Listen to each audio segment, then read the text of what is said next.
लेकिन पूरा turn around, आपकी लाइफ का पूरा बदलाव सिर्फ परमेश्वर कर सकता है।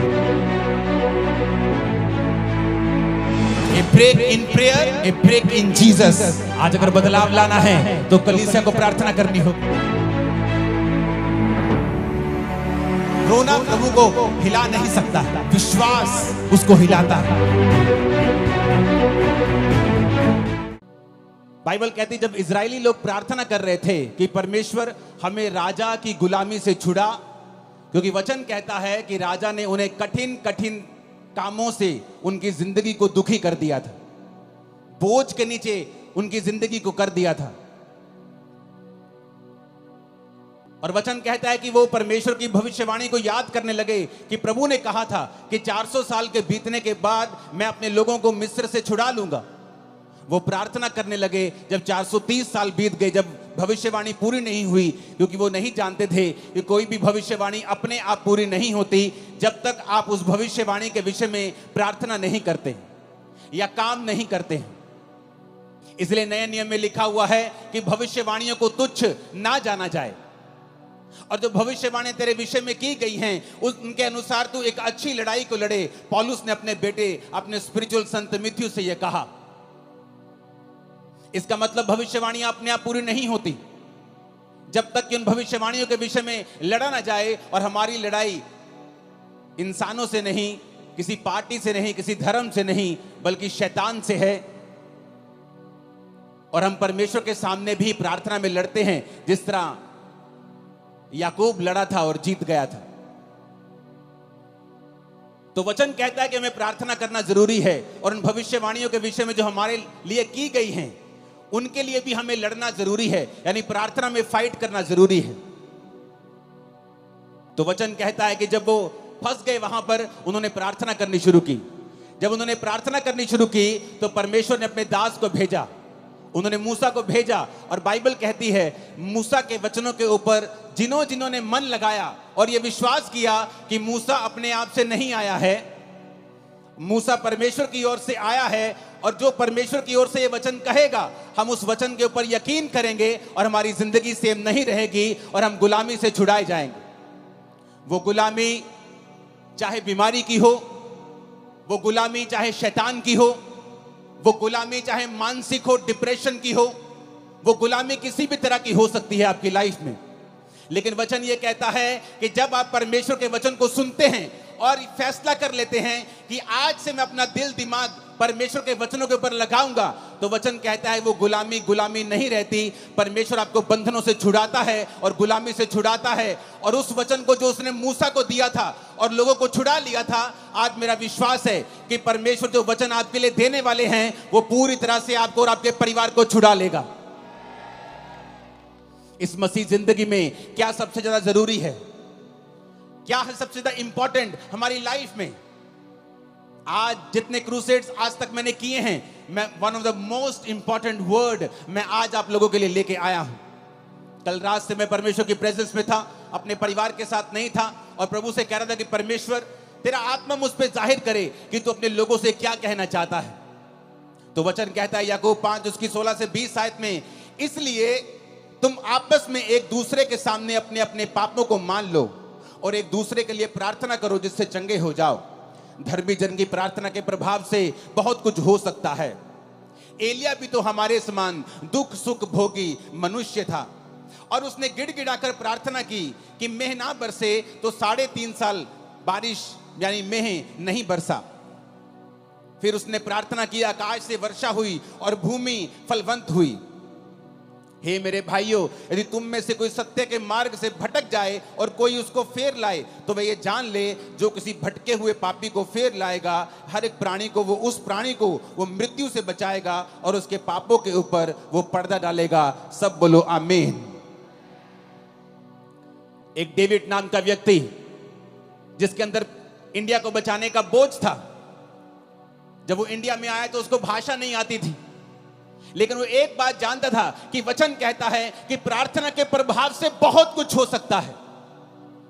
एलिया भी तो हमारे समान दुख और सुख भोगी मनुष्य था, क्योंकि जिनकी जिंदगियों से मिरेकल्स होते हैं या जिनकी लाइफ में मिरेकल होते हैं, लोगों को लगता है कि शायद ये आसमान से उतरा हुआ पुरुष है कोई, इसलिए इसके जब ये प्रचार करता है या ये प्रार्थना करता है, लंगड़े चलते हैं, शायद ये स्वर्ग से उतरा है।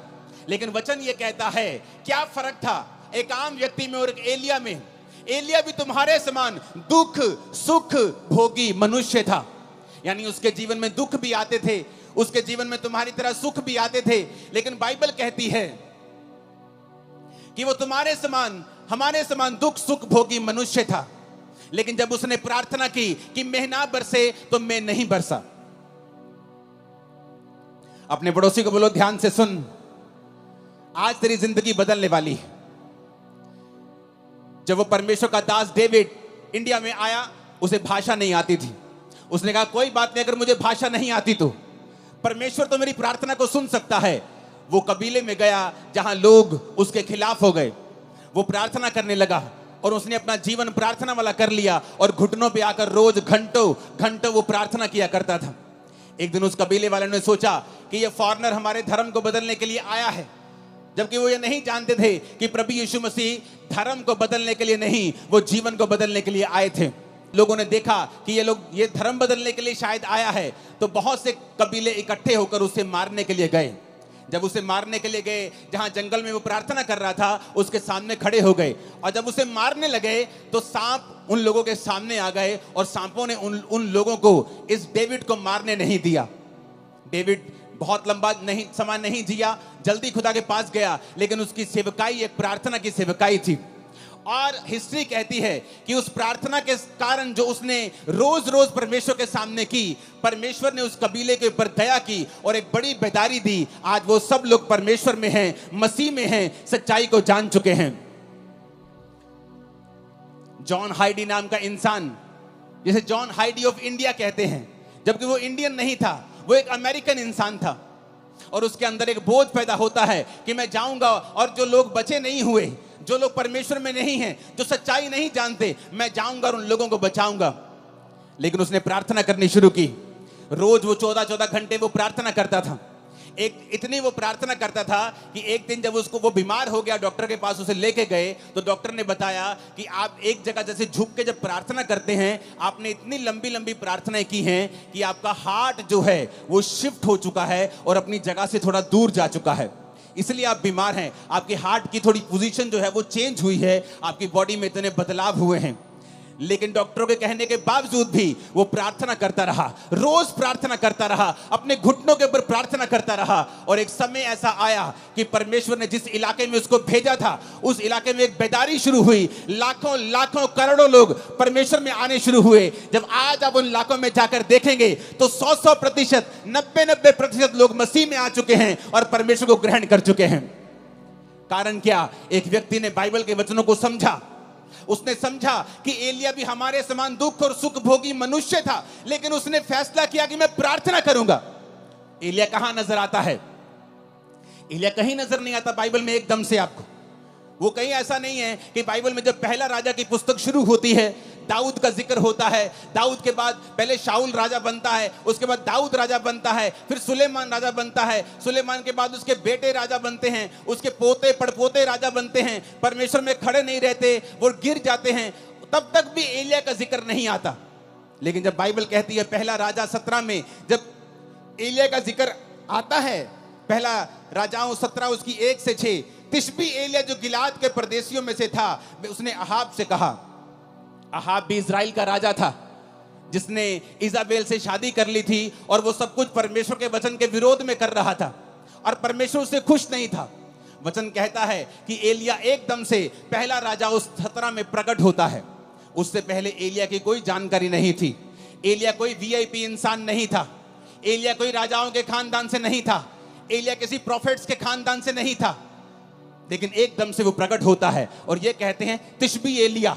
जैसे हम बोलते हैं वो पहाड़ी आदमी, वो पंजाबी आदमी, वो हरियाणवी आदमी, वो यूपी का भाई, वो बिहारी आदमी, उसी तरह कहते हैं तिशबी एलिया एकदम से प्रकट होता है।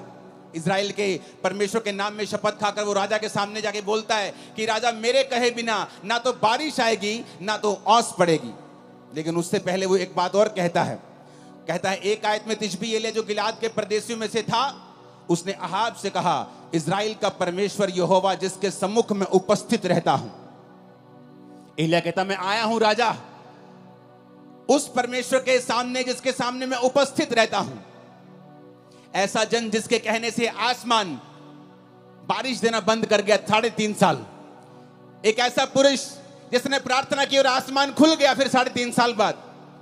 वो पुरुष जो कोई वीआईपी नहीं था, किसी राजाओं के खानदान से नहीं था, किसी प्रॉफिट से खानदान से नहीं था, एक आम आदमी एकदम से। पहला राजाओं 17 में उसका जिक्र होता है कि तिशबी एलिया नाम का एक पर्सन सीधा राजा के सामने जाके हियाव के साथ हौसले के साथ खड़ा होता है और कहता है राजा, उस परमेश्वर की शपथ जिसके सामने मैं उपस्थित रहता हूं। आज कौन लोग बंधनों में हैं? कौन लोग गरीबी के बंधन में हैं, बीमारियों के बंधन में हैं?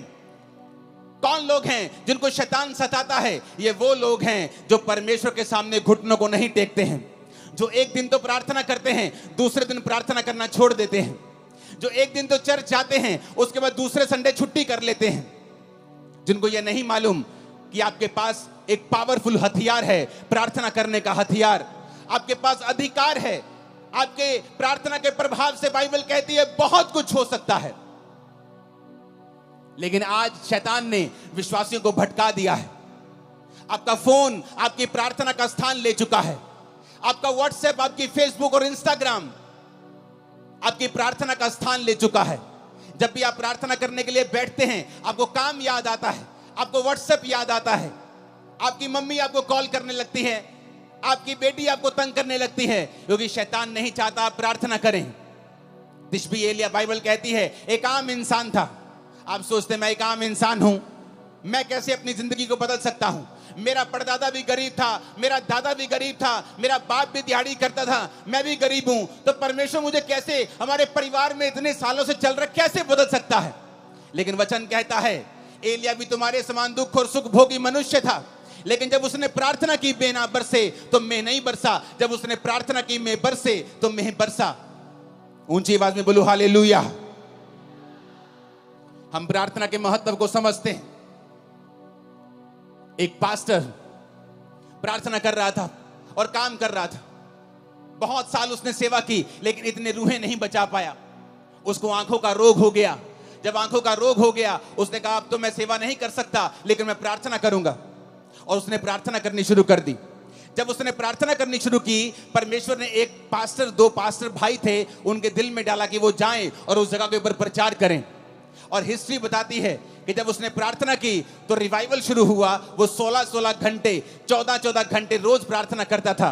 और उस जगह पे जब रिवाइवल आया तो 1 लाख लोग रोज यीशु मसीह को अपना जीवन देने लगे और पूरा इलाका परमेश्वर में आ गया। कारण प्रार्थना। कारण ये नहीं था कि वो दुनिया के बेस्ट बाइबल स्कूल में पढ़े थे या वो दुनिया के सबसे ऊंची यूनिवर्सिटी में पढ़े थे। उन्होंने बाइबल के वचन को समझ लिया था कि जब तू प्रार्थना करेगा मैं रास्तों को खोलूंगा, मांगो तो दिया जाएगा। उन्होंने समझ लिया था कि अगर मेरी जिंदगी में जो कुछ नहीं है, इसका कारण यह है कि हमने प्रार्थना नहीं की। जॉन हैडी, जिसकी वजह से पूरे का पूरा इलाका, पूरे की पूरी स्टेट्स परमेश्वर में है, वो कहता था आज प्रार्थना करने वाले लोग बहुत कम हैं और रोने वाले प्रार्थना में उससे भी कम हैं और आहें भरने वाले प्रार्थना में तो है ही नहीं है। क्योंकि आज हम पवित्र आत्मा को समय नहीं देते कि वो आए और हमारे अंदर से हमको इस्तेमाल करे। आज प्रार्थना का जीवन नहीं है, इसलिए शैतान ये बात जानता है। वो बात जानता है, इसीलिए वो आपकी लाइफ में काम करता है। लेकिन वचन ये कहता है अगर आप इस प्रार्थना की पावर को समझ जाएंगे, अगर आप समझ जाएंगे आपके पास एक अधिकार है और आप परमेश्वर से प्रार्थना कर सकते हैं, जब तक वो उत्तर ना दे तब तक प्रार्थना कर सकते हैं, आपकी लाइफ कभी भी सेम नहीं रहेगी। मेरी लाइफ में जब मसीह में आने के कितने साल बाद भी जब मेरी लाइफ में चंगियाई नहीं थी और मैं सेवकाई में आ चुका था, तो पवित्र आत्मा मुझे एक ही बात बोलता था कि तुझे पवित्रताई में रहना है, क्योंकि पवित्रताई में रहने से तो अपनी जिंदगी का बड़े से बड़ा अटैक खत्म कर सकता है। चाहे वो तेरे शरीर के ऊपर हो, तेरी आत्मा के ऊपर हो, तेरे फाइनेंस के ऊपर हो, तेरी सेवकाई के ऊपर हो। अगर तू पवित्रताई में चलेगा और गंदगी नहीं करेगा, व्यभिचार नहीं करेगा, चोरियां नहीं करेगा, तो परमेश्वर तेरी जिंदगी से बड़े बड़े बंधनों को तोड़ देगा। और दूसरा, पवित्र आत्मा ने कहा अगर तू प्रार्थना करेगा, ये टीम जो मेरे पीछे खड़ी है उनमें से कुछ लोग 20 साल से मेरे साथ हैं। ये लोग जानते हैं किस तरह से जब 2014, 13, 12 की बात है, मैं अपने प्रार्थना रूम में जब ये भी मेरे साथ होते थे, जब प्रार्थना करने के लिए बैठते थे तो रोज 6 घंटे 5 घंटे इनके साथ अकेले मैं प्रार्थना करता था। इनके बाद उठ के फिर मैं अपने रूम में प्रार्थना करता था, उसके बाद रात को प्रार्थना करता था। मेरा सारा दिन प्रार्थना में बीतता था और मैं खुद नहीं जानता था कि मैं इतनी प्रार्थना कर रहा हूं, क्या परमेश्वर मुझे उत्तर देगा। लेकिन वचन कहता है उसमें की गई मेहनत कभी व्यर्थ नहीं जाती। वो आपकी प्रार्थनाओं को सुनता है। जो प्रार्थना आपने 10 साल पहले भी की हैं, प्रभु उनको भी सुनता है। और वचन कहता है कि वो अपने खोजने वालों को प्रतिफल देता है। यानी कि जब आप प्रार्थना करते रहते हैं और उसके साथ परमेश्वर को खोजना नहीं छोड़ते, आप चर्च नहीं छोड़ते, आप फास्टिंग नहीं छोड़ते, बाइबल पढ़ना नहीं छोड़ते, आप संगति नहीं छोड़ते, तो परमेश्वर सारी प्रार्थनाओं का उत्तर देता है। मेरे जीवन में भी ऐसा ही हुआ। जो मेहनत मैं करता गया, जो प्रार्थना मैं करता गया, एक समय आया मसीह में आने के 10 साल बाद परमेश्वर सारी प्रार्थनाओं का उत्तर देने लगा और आज मेरे जीवन में सारी प्रार्थना के उत्तर आ चुके हैं। लेकिन आज भी थोड़े दिन पहले की बात है, जब मैं अपने प्रार्थना के रूम में गया, मैं आपको एक टेस्टिमनी दूंगा, उससे पहले एक वचन हम और पढ़ेंगे। प्रेरितों के काम 3 उसकी 1 से 8 आयत में लिखा है, पतरस और यूहन्ना तीसरे पहर प्रार्थना के समय चर्च में जा रहे थे और लोग एक जन्म के लंगड़े को ला रहे थे, जिसको वो प्रतिदिन मंदिर के उस द्वार पर जो सुंदर कहलाता है बैठा देते थे कि वो चर्च में जाने आने वाले उसे भीख मांगे। उस भिखारी ने पतरस और यूहन्ना को चर्च में जाते देखा और उससे भीख मांगी। पतरस ने यूहन्ना के साथ उसकी ओर ध्यान से देखकर कहा, हमारी ओर देख। और वह कुछ पाने की आशा से उनकी ओर ताकने लगा। तो पतरस ने कहा, चांदी और सोना तो मेरे पास नहीं है, परंतु जो मेरे पास है वह तुम्हें देता हूं। यीशु मसीह नासरी के नाम से चल फिर। उसने दाहिना हाथ पकड़कर उसे उठाया। उसके पांव और टखनों में तुरंत बल आया। वो उछलकर खड़ा हो गया, चलने फिरने लगा, चलता कूदता प्रभु की स्तुति करता हुआ उस चर्च में गया। वचन कहता है आज बहुत से लोग चाहते हैं कि उनकी मिनिस्ट्रीज में लंगड़े चलें, उनकी जिंदगियों से भी बड़े बड़े काम हों। जब वो प्रचार करें उनकी मिनिस्ट्री से भी बड़े बड़े काम हों। लेकिन अगर आप ध्यान से बाइबल पढ़ेंगे तो पतरस और यूहन्ना उस समय लंगड़ा चलाने के लिए या हीलिंग करने के लिए चर्च में नहीं आ रहे थे। वचन कहता है वो प्रार्थना करने के लिए चर्च में जा रहे थे। उनके लिए प्रार्थना इतनी इंपॉर्टेंट थी कि वो घर बैठ के प्रार्थना नहीं करना चाहते थे। वो ऐसे ही उठे कि तीसरा पहर है, चलो प्रार्थना करने के लिए वो घर से निकलते थे। प्रार्थना करने का एक इंपॉर्टेंस, एक महत्वता, एक बड़ा स्थान उनकी लाइफ में था। आज लोग कैसे प्रार्थना करते हैं? मोबाइल ऑन करके, टीवी ऑन करके, बच्चों के साथ कुकर के ऊपर दाल चढ़ा के, राजमा चढ़ा के, और साथ साथ में देखते भी रहेंगे कितनी सीटी हो गई। जैसी आपकी प्रार्थना है फिर वैसा ही रिजल्ट है। टूटी हुई प्रार्थना, बिना फोकस की प्रार्थना और टूटी हुई जिंदगी और टूटा हुआ रिजल्ट, चाहे वो सेवकाई में हो चाहे वो लाइफ में हो। इधर वो जा रहे हैं, कहां? चलो आओ चर्च में चले, तीसरे में प्रार्थना करने के लिए। कहां है? चलो 5 किलोमीटर, चलो चलते हैं चर्च में प्रार्थना करने के लिए। अरे क्या प्रार्थना करने के लिए इतनी दूर जाना? चलो किसी कमरे में बैठ के थोड़ा सा कर लेते हैं प्रार्थना।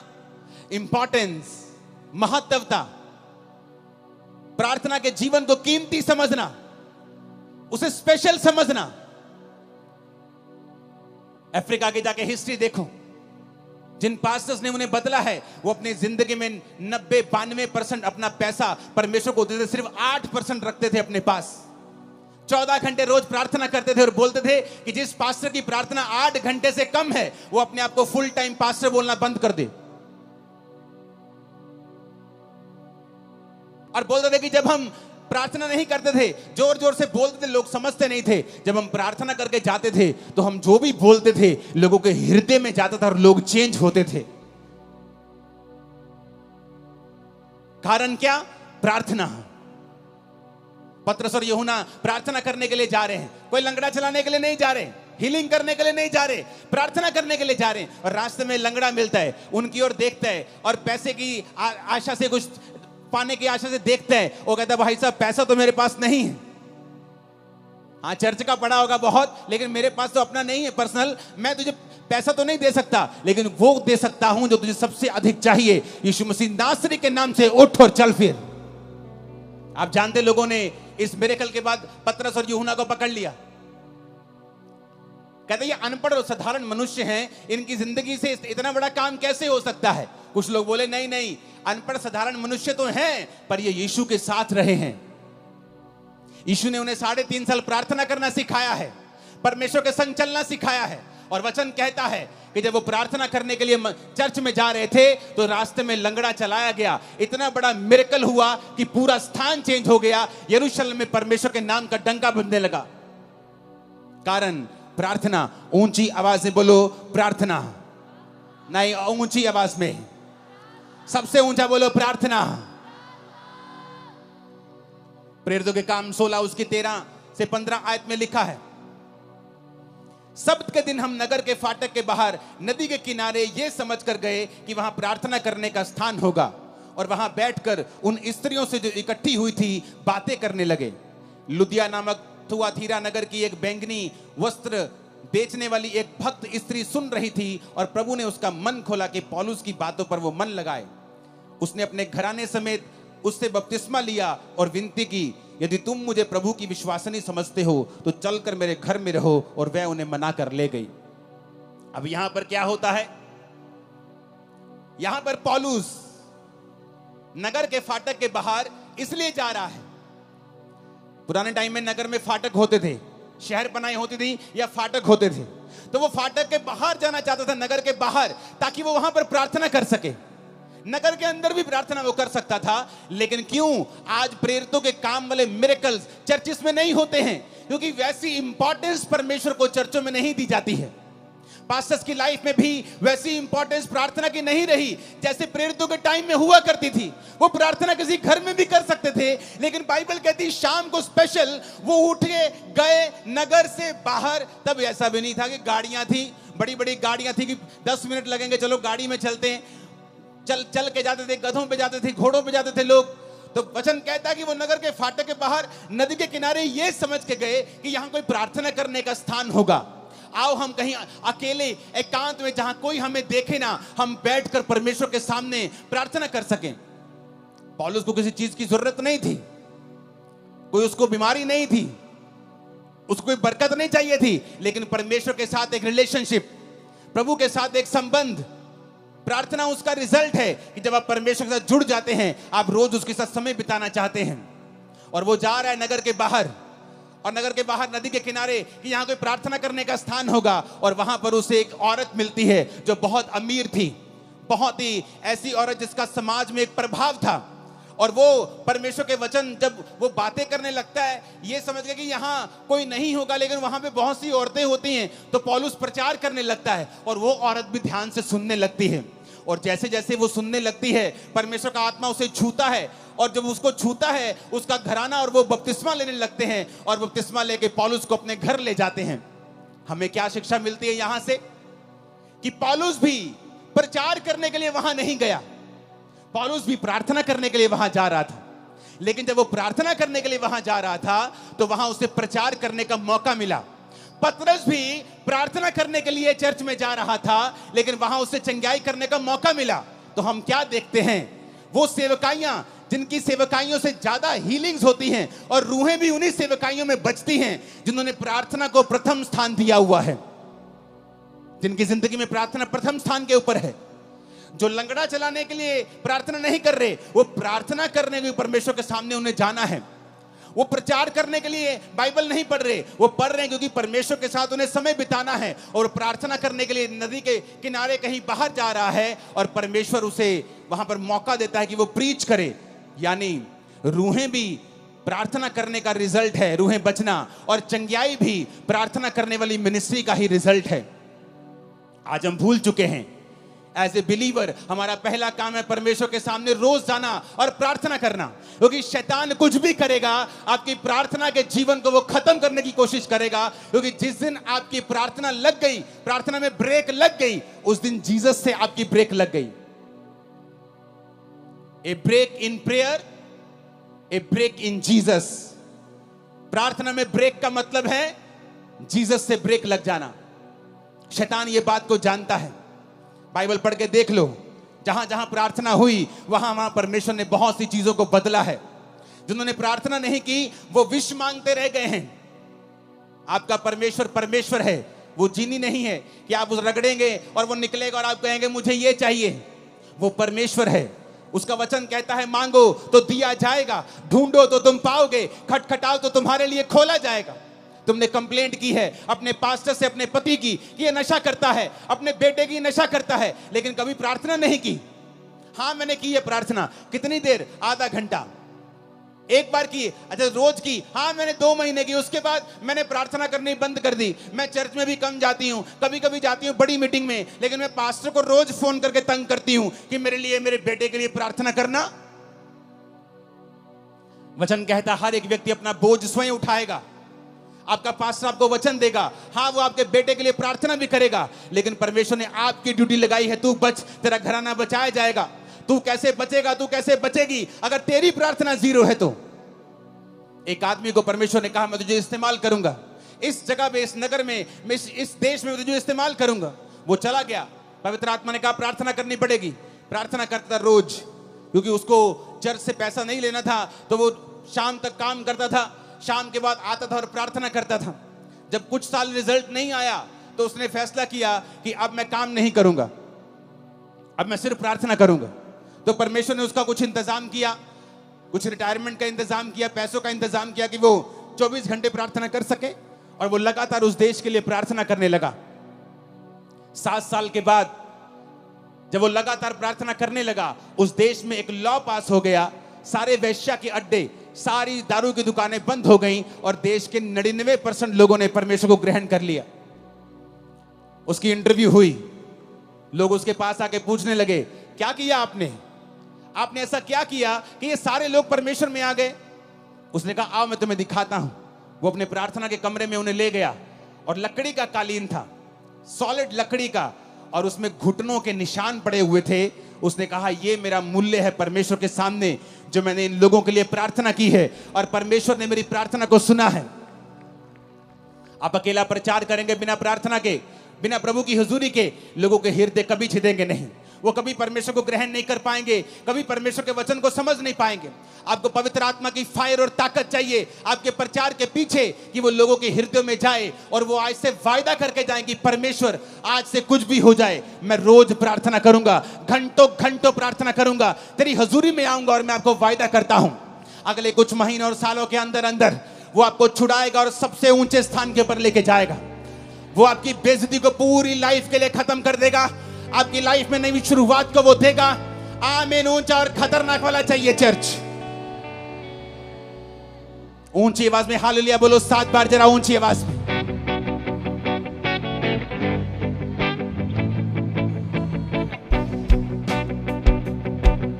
Hallelujah, hallelujah. अगर आप प्रार्थना नहीं करेंगे, हन्ना अपने पति से लड़ती थी रोज, मेरे बेटा क्यों नहीं, मेरे बच्चा क्यों नहीं है। वो कहता मैं क्या परमेश्वर हूं, मैं क्या खुदा हूं, मेरी दूसरी पत्नी के है, अगर तेरे नहीं, तब 1 से ज्यादा शादियां होती थी पुराने नियम में। उसने कहा अगर तेरे नहीं है तो मैं क्या कर सकता हूं, क्या मैं परमेश्वर हूं? अगर परमेश्वर ने तेरी कोख को बंद कर दिया है तो मैं क्या कर सकता हूं। उसका रोना उसको बच्चा नहीं दिला पाया, रोज रोती थी, बच्चा नहीं हुआ, रोज कर लाती थी, कंप्लेंट भी करती होगी, परमेश्वर को ताने भी मारती होगी, कुछ नहीं हुआ। एक दिन हन्ना ने फैसला कर लिया, पहला शमूएल 1 उसकी 9 से 20 आयत में लिखा है कि हन्ना एक दिन परमेश्वर के घर में गई और वहां प्रार्थना करने लगी। और प्रार्थना कैसी की? दिल से, टूटे हुए मन के साथ, क्योंकि वचन कहता है वो टूटे और पिसे हुए दिल को कभी तुच्छ नहीं जानता। उसने परमेश्वर से प्रार्थना की कि परमेश्वर अगर तू अपनी दासी के दुख की ओर दृष्टि करे और मेरे को बेटा दे, तो मैं तेरे भवन में वो बेटा तेरी सेवा के लिए दे दूंगी। और उसके होंठ हिलते थे, क्योंकि वो पूरे मन से प्रार्थना कर रही थी, आंसुओं के साथ, लेकिन सुन नहीं रहा था वो क्या कह रही है। उस घर के सेवक ने समझा कि ये नशे में है। उसने कहा ए औरत, अपना नशा छुड़ा, अपना नशा छोड़ दे, क्या वक वक बुड़बुड़ कर रही है तू। उसने कहा मैं नशे में नहीं आई हूं प्रभु के दास, मैंने जो कुछ भी अब परमेश्वर को कहा है बहुत ही शोकित और कुड़ाई जाने के कारण कहा है। लोगों ने मुझे ताने मारे हैं, मेरी सौतन ने मुझे ताने मारे हैं, सास ने, सब ने ताने मारे हैं, मेरा दिल टूट गया है। मैंने फैसला कर लिया है कि मैं अपना जीवन प्रभु को दूंगी, मैं प्रार्थना करूंगी और परमेश्वर को अपना बेटा भी चढ़ा दूंगी। आपका एक फैसला प्रार्थना करने का, आपका एक फैसला सेवा करने का, आपका एक फैसला पवित्रताई में चलने का, आपकी पूरी लाइफ की बेइज्जती को बड़ी इज्जत में चेंज कर देगा। मैं भविष्यवाणी कर रहा हूं। आपकी सेवकाई को पूरी तरह से बदल देगा। मैं भविष्यवाणी कर रहा हूं। आपके बच्चों की लाइफ को पूरी तरह से बदल देगा। मैं भविष्यवाणी कर रहा हूं। आमीन। ऊंचाई आशीष आपकी है चर्च। Hallelujah, hallelujah. क्या आज आप फैसला करते हैं प्रार्थना करने का? क्या फैसला करते हैं? ये जानते हैं कि कोई भी व्यक्ति, कोई भी रिश्तेदार, कोई समाज, आपके एरिया का कोई बड़ा व्यक्ति भी आपकी लाइफ को चेंज नहीं कर सकता है। कुछ देर के लिए आपकी हेल्प कर सकता है, लेकिन पूरा टर्न अराउंड, आपकी लाइफ का पूरा बदलाव सिर्फ परमेश्वर कर सकता है। और वो तो आपको कहता है, ये दुनिया के थके हारे और बोझ नीचे दबे लोगों, मेरे पास आओ, मैं तुम्हें विश्राम दूंगा। मुझसे सीखो, मैं मन में दीन हूं, नम्र हूं। अपना जुआ मुझे दे दो। तुम्हारा जुआ भारी है, तुम्हारा बोझ भारी है, तुम्हारी बीमारियों का बोझ तुम नहीं उठा पाओगे, डिप्रेशन का बोझ तुम नहीं उठा पाओगे। मेरा बोझ ले लो। उसका बोझ क्या है? प्रार्थना करना उसका बोझ है, रूहों को बचाना उसका बोझ है, परमेश्वर के वचन के अनुसार चलना उसका बोझ है। उसने कहा तुम मेरे अनुसार चलो तो तुम अपने मन में विश्राम पाओगे। वो विश्राम जो बड़े बड़े खरबपतियों को दिल में नहीं है। सब कुछ होते हुए इसलिए वो सुसाइड कर लेते हैं। बड़े बड़े मिलियन फॉलोअर्स वाले, 20 मिलियन फॉलोअर्स वाले सुसाइड कर लेते हैं क्योंकि उनके मन में विश्राम नहीं है। और जीसस ने कहा, हे दुनिया के थके हारे और बोझ नीचे दबे लोगों, मेरे पास आओ, मैं तुम्हारा धर्म बदलूंगा। ये लिखा नहीं। उसने कहा मैं तुम्हें विश्राम दूंगा। वो विश्राम जो दुनिया तुम्हें नहीं दे सकी, इंस्टाग्राम और फेसबुक नहीं दे सके, वो विश्राम जो सोशल मीडिया तुम्हें नहीं दे सका, तुम्हारा घराना नहीं दे सका, मैं तुम्हें वो विश्राम दूंगा। मेरे पास आओ, मैं तुम्हें विश्राम दूंगा। मुझसे सीखो, मैं नम्र और दीन हूं। अपना बोझ, अपना क्रूस मुझे दे दो और मेरा क्रूस उठा लो, क्योंकि उसका क्रूस हल्का है, उसका बोझ हल्का है। आज अगर बदलाव लाना है तो कलीसिया को प्रार्थना करनी होगी। उसको रोज परमेश्वर की प्रेजेंस में जाना होगा और घंटों परमेश्वर की हुजूरी में बिताने होंगे। देखना फिर क्या होता है। आज बहुत से कम विश्वासी ऐसे हैं जो बेदारी के लिए प्रार्थना कर रहे हैं। बहुत से कम विश्वासी हैं, आप में से बहुत से कम ऐसे होंगे जिसने इस एरिया की बेदारी के लिए प्रार्थना की है। जब आप परमेश्वर के कामों के लिए इस्तेमाल होने लगते हैं, आप प्रभु के लिए, दासों के लिए, प्रभु की सेवकाइयों के लिए, प्रभु के राज्य के लिए प्रार्थना करने लगते हैं और प्रभु के सामने रोज जाने लगते हैं, वो आपके पर्सनल कामों में भी करता है। आपके पर्सनल कामों को भी प्रायोरिटी पे करता है। आपकी हीलिंग को भी वो करता है, आपको चंगा भी करता है, आपके घराने को बचाता भी है, आपको ब्लेस भी करता है, गरीबी के दलदल से आपको बाहर भी निकालता है। जो होने वाला है आज रात के बाद, आप आए किसी और तरीके से, जाएंगे नहीं यीशु मसीह के सामर्थी नाम से। आप हो सकता है एक बांझ के रूप में यहां आए हों, लेकिन एक फलवंत स्त्री के रूप में भविष्यवाणी करता हूं, यहां से जा रहे हैं वापिस यीशु मसीह के नाम में। आमीन। चाहिए आशीष आपकी है चर्च। आप तैयार हैं परमेश्वर को अपना जीवन देने के लिए? आप तैयार हैं प्रार्थना करने के लिए? वही परमेश्वर हन्ना को रोज देखता होगा। हन्ना रोज बुड़बुड़ करती है, मेरे पुत्र क्यों नहीं हैगा, मेरे कुड़ी क्यों नहीं हैगी। अपने हस्बैंड से रोज लड़ती है। हस्बैंड रोज कहना, मैं रब्बा, मैं कोई रब्बा, मैं की करा। लड़ाई उसको कुछ नहीं दे पाई, खाना नहीं खाती, खाना छोड़ देती थी, कुछ नहीं हुआ। और एक फैसला किया, एक दिन मैं जाऊंगी और प्रार्थना करूंगी।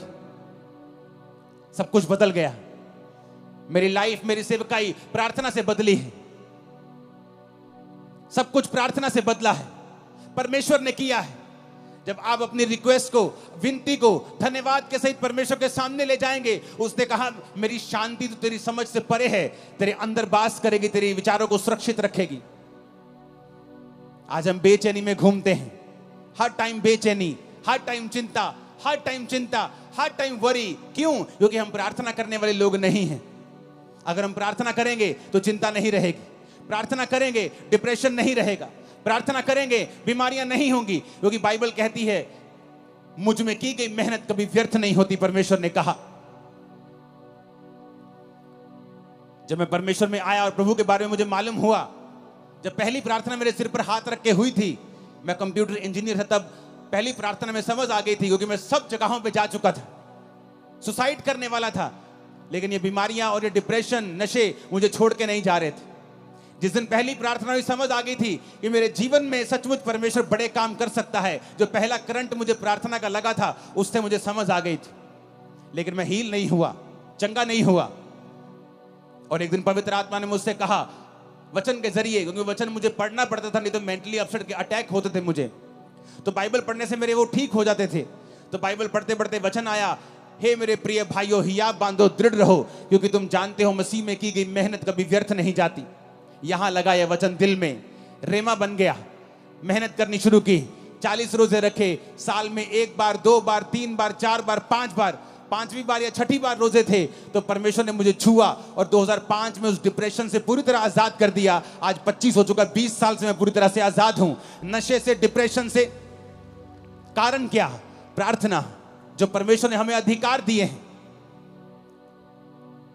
आपने कंप्लेंट अपने पास्टर को की है? क्या आपने रोज प्रार्थना की है? आपने 2 महीने करके बंद कर दी, आपने लगातार प्रार्थना नहीं की। आपको वचन के ऊपर खड़े होना होगा जब अगर आप चाहते हैं रिजल्ट आए तो।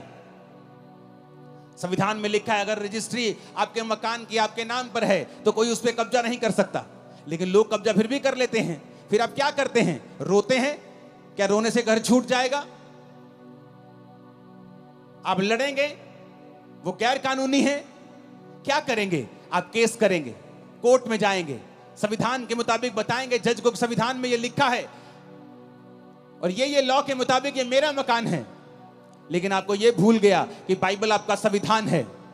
शैतान ने आपकी सेहतों के ऊपर कब्जा किया हुआ है, आपके बच्चों को नशों में लगाया हुआ है, उसने आपके घराने पे, आपके फाइनेंस पे कब्जा किया हुआ है। आप सिर्फ रोते हैं, रोने से कुछ नहीं होगा। कंप्लेंट करते हैं, उससे भी कुछ नहीं होगा। आपको परमेश्वर के सामने जाना होगा, घुटने टेकने होंगे, हाथों को उठाना होगा, स्वर के परमेश्वर की ओर दुहाई देनी होगी और वो खोल देगा आसमान। मैं आपको फिर कह रहा हूं, वो आसमान खोल देगा और आपको उसी ऊंचाई पर लेके जाएगा जिसके लिए आपको उसने पैदा किया है। लेकिन हमें फैसला करना होगा कि हमारा सोता परमेश्वर है या नहीं। क्योंकि आपने कंप्लेंट भी करके देख ली, आपने रो लिया, अपने बच्चों से लड़ लिया, अपने हस्बैंड से लड़ लिया, अपनी वाइफ से लड़ लिया, अपने भाई से लड़ लिया, लड़के भी कुछ नहीं हुआ, रो लिया, करला लिया, कलेश डाल लिया, कुछ नहीं हुआ। परमेश्वर तुम्हें सिखाता है ना बल से ना शक्ति से, बल्कि उसकी आत्मा के द्वारा कि मेरे बेटे, मेरी बेटी, तुझे मेरे पास आना होगा। सेवकाई को चेंज करना है, मेरे पास आना होगा। जो लोग आपकी बात नहीं सुनते। 2011 में मैं बड़ा फ्रस्ट्रेट था। मिनिस्ट्री 7000 क्रॉस कर चुकी थी, 7000 की चर्च क्रॉस कर चुकी थी, लेकिन मैं बड़ा फ्रस्ट्रेट था क्योंकि मैं जैसा चाहता था वैसा काम नहीं होता था, टीम वैसा बिहेव नहीं करती थी। और मैं फ्रस्ट्रेट हुआ और मैं चला गया प्रार्थना में, देश को छोड़ दिया और 21 दिन के लिए प्रार्थना में चला गया। वो 21 दिन मैं अनमैरिड था, अपनी फैमिली से वैसे भी बहुत मैं कम बात करता था। मेरी मदर थी शायद, जो सेव हो चुके थे शायद 2011 में, वो भी नहीं हुए थे या एकदम से ताजे ताजे सेव हुए थे।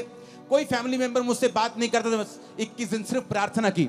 अपने होटल के कमरे में रहता था और जब प्रार्थना से उठता था तो मुझे मालूम नहीं होता था कि दोपहर का समय है कि रात का समय है कि सुबह है। मोबाइल छोटे होते थे, छोटा मोबाइल देखता कि कितना समय हो गया। फिर सोता था, फिर उठता था, प्रार्थना प्रार्थना। 21 दिन मैंने प्रार्थना की। जब मैं वापस आया, मेरी सेवकाई पूरी तरह से बदल गई। लोग मेरी बात सुनने लगे, टीम्स मेरी बात सुनने लगी। मेरे मन मुताबिक जो खुदा ने मुझसे चाहा था वैसा मेरी मिनिस्ट्री में काम होने लगा, क्योंकि परमेश्वर ने मुझे दिखाया कि तेरे प्रचार से भी कुछ नहीं होगा, तेरे चाहने से भी कुछ नहीं होगा, तेरी डेडिकेशन से भी कुछ नहीं होगा। जब तक तुम मेरे सामने घुटने नहीं टेकेगा, मेरे सामने नहीं आएगा। वो 21 दिन थे जब परमेश्वर ने मुझे सिखाया कि चाहे तेरी सेवकाई में 500 लोग हों या आने वाले समय के 5 लाख हों, तुझे रोज मेरी प्रेजेंस में बने रहना है, मेरी हजूरी में बने रहना है। तब समझ आई और उसके बाद मैं रोज अपने आप को प्रार्थना में देने लगा। अपनी लाइफ में प्रार्थना को प्रथम स्थान दिया। आज चाहे मैं शादीशुदा हूं, मेरे बच्चे हैं, मेरी फैमिली है, बड़ी सेवकाई चर्च है, सैकड़ों ब्रांचेस हैं, लेकिन मेरी प्रार्थना का समय बड़ा हुआ है, आगे से भी ज्यादा है मेरी प्रेयर का समय। क्योंकि मैं सीक्रेट जानता हूं, मैं ये भेद जानता हूं कि भेद है खुदा के साथ रहना, भेद है प्रार्थना करना, भेद है, तुम दुख और सुख भोगी मनुष्य हो। एलिया कोई स्वर्गदूत नहीं था। राजा के सामने जाके बोलना कि राजा मेरी जिम्मेवारी से बोलता हूं, तेरे देश में बारिश नहीं आएगी, यानी तेरा देश भूखा मरेगा। आज तो जमीन के नीचे से पानी निकाल लेते हो समर्सिबल से, तब ऐसा नहीं होता था। कुएं खोदने पड़ते, निकले पानी ना निकले उस इलाके में जहां वो रहता था। उसने जिम्मेवारी ली। दिलेरी कहां से आई? प्रार्थना से। बाल के नबियों को मार मार दिया, बड़े बड़े काम किए। फिर इजाबेल ने कहा एलिया आज तेरा सिर मैं धड़ से अलग कर दूंगी। एलिया भागा, एलिया भागा। उसका भागना, उसका डरपोकपन इस बात का सबूत था कि एलिया भी एक मनुष्य ही था। उसकी पहली दिलेरी इसलिए थी कि वो रोज प्रार्थना में समय बिताता था। उसके बाद जब इंसान विक्ट्री देखता है, जीत देखता है, इंजॉय करने लगता है, प्रार्थना भूल जाता है, तो शैतान फिर से उसे डराने लगता है। वो फिर से भागता है और खुदा से कहता है खुदा मुझे मार दे, मैं अपने वंशों से अच्छा नहीं हूं। परमेश्वर से रोटी देता है और पानी देता है, बोलता है खा, तुझे बहुत काम करने हैं।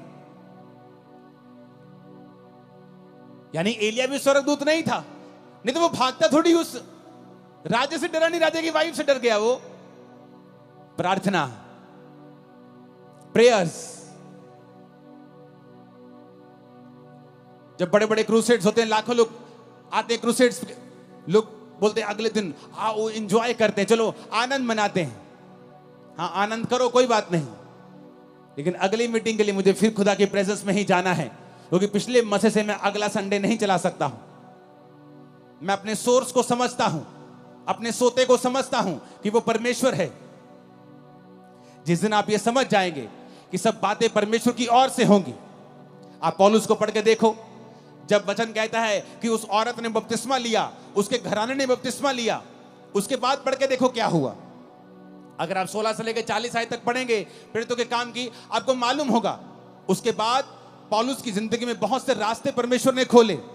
बड़ी जगहों के ऊपर वो गया सुसमाचार सुनाने के लिए, और आगे के आगे वो चलता गया। क्यों? उसकी जिंदगी जो थी वो प्रार्थना वाली जिंदगी थी। जब आप प्रार्थना वाली जिंदगी आपकी होती है, आगे के बाद आगे रास्ते खुलते जाते हैं। आप प्रार्थना बंद कर देते हैं, आप उस लेवल पर स्टक हो जाते हैं, अड़ जाते हैं, खड़ जाते हैं। जैसे जैसे पानी बहता हुआ रुक जाता है तो फिर वो स्मेल करता है, बहता पानी स्मेल नहीं करता है। आप पढ़ो पौलुस को, सिर्फ ये मिरेकल नहीं हुआ रूहें बचाने का, आगे भी बहुत से मिरेकल्स उसकी सेवकाई में हुए, क्योंकि वो प्रार्थना करने वाला जन था। उसको मालूम था कि मेरा सोर्स जो है वो परमेश्वर है। ऊंची आवाज में कहो आमीन।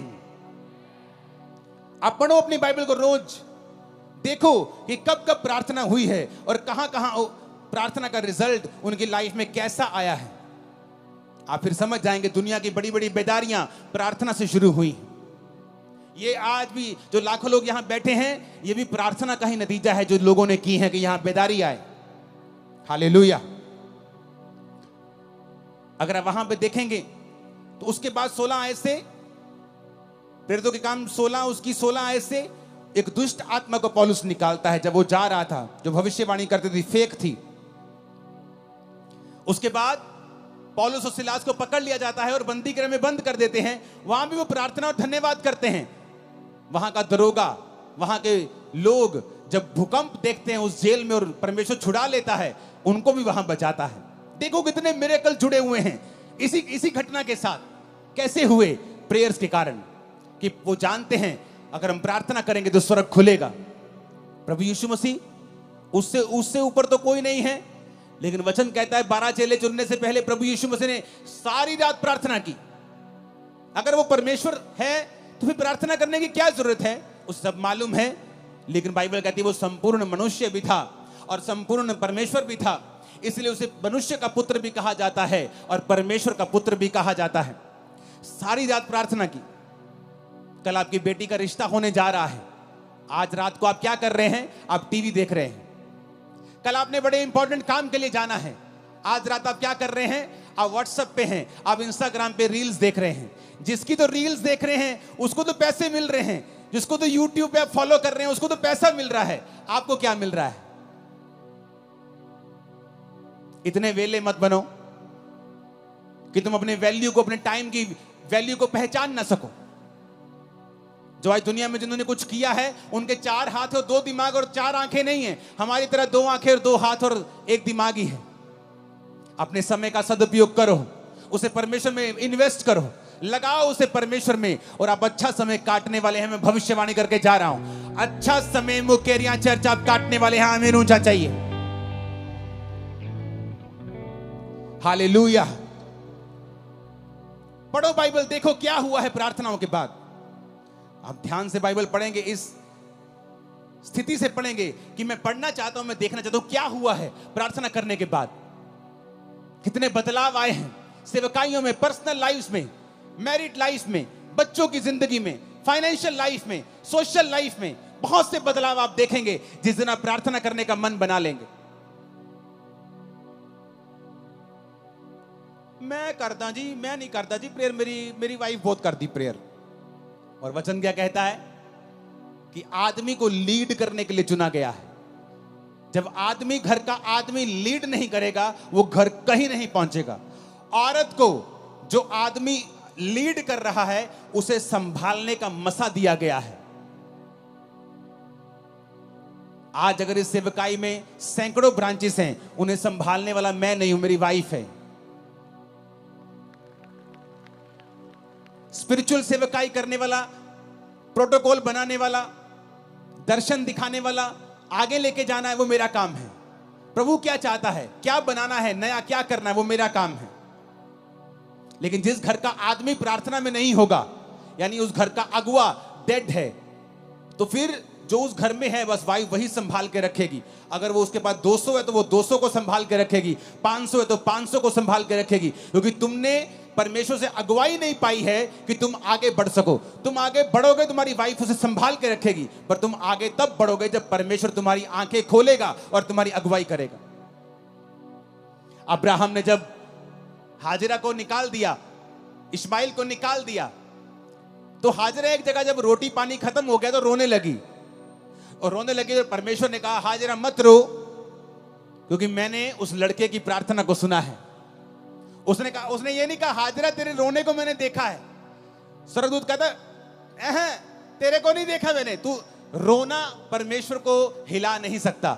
नहीं तो हॉस्पिटल में हर एक मर्द औरत जिसका आज एक लौता बच्चा है, जिसकी माँ बाप आज हॉस्पिटलाइज बेड पे हैं, आईसीयू में, सब रोते और खुदा उनको चंगा कर देता। रोना प्रभु को हिला नहीं सकता है, विश्वास उसको हिलाता है। उसने कहा स्वर्गदूत ने, क्यों रो रही है? मेरे पास पानी नहीं, मेरे पास रोटी नहीं, हम मर जाएंगे। उसने कहा परमेश्वर ने उस लड़के की प्रार्थना को सुना है। क्यों? क्योंकि वो लड़का अब्राहम के साथ रहता था। अब्राहम, उसका बाप, उसको प्रार्थना करनी आती थी अब्राहम को। वो अपने बाप को जानता था, बाप को प्रार्थना करते देखता था, रिजल्ट भी आते थे, वो देखता था। इसलिए जो लोग आज ऐसी चर्चों में जाते हैं जहां प्रार्थना का महत्व है, जो जीवित चर्चिस हैं, उनकी जिंदगियां बदलनी शुरू हो जाती हैं, क्योंकि वो अपने अगुओं को उस तरह से प्रार्थना करते देखते हैं। लेकिन जिन पास्टर्स की खुद प्रेयर नहीं है, आप भी अंधे और आपके लोग भी अंधे, आप भी भटक रहे हो, आपके लोग भी भटक रहे, आप भी दुखी, आपके लोग भी दुखी। तो उस दूत ने कहा परमेश्वर ने तेरे बेटे की प्रार्थना को सुना है, उसके आंसू देखें, उसकी प्रार्थना को सुना है।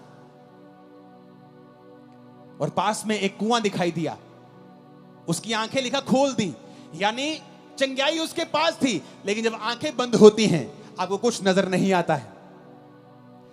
हल आपके पास ही पड़ा होता है, नजर नहीं आता। सालों साल घर में दबा रहता, नजर नहीं आता। जिस दिन आप यहोवा को पुकारते नजर आता है। आज मैं प्रार्थना करता हूं, यहोवा आपकी आंखों को खोल दे और आपको हल नजर आए यीशु मसीह के सामर्थ्य नाम में। यीशु के नाम में हल नजर आए आपको, यीशु के नाम में। आमीन। ऊंचाई आशीष हमारी है चर्च। आप मेरी बात को समझ रहे कि नहीं? हल नहीं होगा। आपकी आंखों के सामने एक कुआं होगा और आपकी आंखें बंद होंगी। आप कभी कुएं के खब्बे, कभी कभी कुएं के सज्जे, कभी आप सीधा नहीं जा पाएंगे। क्यों? आपकी प्रार्थना जीरो है, आपका परमेश्वर के साथ कोई संबंध नहीं है। अब्राहम ने कहा अपने नौकर को, जा और मेरे बेटे के लिए एक बहू लेके आ। जाके वो प्रार्थना करता है। उसे मालूम था इट इज इम्पॉसिबल कि मैं एक अच्छी लड़की ले जाऊं, इट इज इम्पॉसिबल। प्रार्थना करता है, हे पिता, ऐसी लड़की जो मुझे पिलाए, मेरे ऊंटों को पिलाए, ऐसी लड़की भेज। और परमेश्वर भेजता है। क्यों? प्रेयर। हर ग्रेट आदमी जानता है प्रेयर। उसका राज है, उसका सीक्रेट है। आपकी लाइफ में प्रेयर नहीं है, आपकी लाइफ में कुछ नहीं है। फिर आप टाइडर हो सकते हैं, चर्च के फाइनेंशियल सपोर्टर हो सकते हैं, लेकिन परमेश्वर की निगाह में आपकी बहुत बड़ी वैल्यू नहीं है। अगर आपका फेसबुक अकाउंट आपको प्रार्थना करने से रोक रहा है, यहीं डिलीट करके जाना, खोल लेना जाके 50 दिन बाद जब प्रार्थना सेट हो जाए। खुदा ने कहा ऐसा इंसान जो तुम्हें काना करता है, कहता है तू काना हो के परमेश्वर के राज में प्रवेश कर लेना। ऐसा ना हो कि 2 आंखें रख के तू नरक में चला जाए। फेसबुक अकाउंट रखने का कोई प्रॉब्लम नहीं, लेकिन अगर वो प्रार्थना खत्म कर रहा है तो डिलीट कर दो और प्रार्थना में चले जाओ। ऐसी हर चीज को खत्म कर दो। काना होके प्रवेश कर लो, लंगड़ा होके प्रवेश कर लो, एक टांग के साथ लंगड़े होके चले जाओ, लेकिन चले जाओ। जो सही है उसे अपना लो। आज लड़ाई है अपनी फैमिली से, बहू से, सास से, माफ कर दो आज, नहीं तो प्रार्थना नहीं कर पाओगे परमेश्वर के सामने। और लेकिन अगर आज आपने इस वचन को सुन के जो खुदा ने मुझे दिया है, मैं अपने आप से नहीं कह रहा हूं, और आपने प्रार्थना करने का, प्रभु के साथ जीने का मन बना लिया, मैं आपको बता रहा हूं, आपकी इज्जत की जाएगी, आप ऊंचे किए जाएंगे, आप चंगे किए जाएंगे, आप आजाद किए जाएंगे, आप ब्लेस किए जाएंगे यीशु मसीह के सामर्थी नाम में। आपकी लाइफ सेम नहीं होगी, आप बड़े देशों में होंगे, बेस्ट जगहों के ऊपर आप होंगे, आपका घराना यीशु मसीह के नाम में आशीषित होगा। आमीन। ऊंचाई आशीष हमारी है चर्च। परमेश्वर के दास के द्वारा टीचिंग्स को सुनने के लिए, अनाउंसमेंट्स और अपडेट्स को जानने के लिए आप हमारे YouTube चैनल को सब्सक्राइब करें और साथ में बेल आइकन को दबाएं, ताकि जब भी कोई नई अपडेट हो तो आप सबसे पहले जान सकें।